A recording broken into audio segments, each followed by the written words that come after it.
फुटबलको भगवान पेले उनको जन्म चाहिँ 1940 अक्टोबर 23 मा भएको थियो र 70 वर्षमा वर्ल्ड कप जिताउने एउटा पहिलो व्यक्ति पनि हुन् पेले नाम भनेको।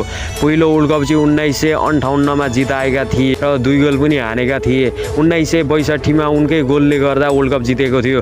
1970 मा उनको तेस्रो वर्ल्ड कप हो र उनको हिस्टोरीकै तेस्रो वर्ल्ड कप उनको नाममा भएको थियो र ब्राजिलको लागि तेस्रो वर्ल्ड कप जिताउने एउटा पहिलो व्यक्ति बनेका थिए र उनको रेकर्डहरू चाहिँ 1279 गोल पनि छ। त्यो रेकर्ड पनि अहिले तोडिएको छैन। मान्छे मरेर गए पनि उनी मरेर गए तर उनको रेकर्डहरू अझै 5 पुस्तासम्म नै रेकर्ड बसिरहनेछ। पेलेको ब्याकग्राउन्ड पेलेको हिस्टोरी चाहिँ एउटा गरिबी परिवारसँग जोडिन्छ। पेले भनेको यस्तो गरिब परिवार हुन् कि जुन बेला खाना लाउन पनि एक छाक खाना पनि पुग्दैन थियो त्यो अवस्थाका पेले तर एउटा रेकर्ड एउटा छाप छोडेर गएका छन्।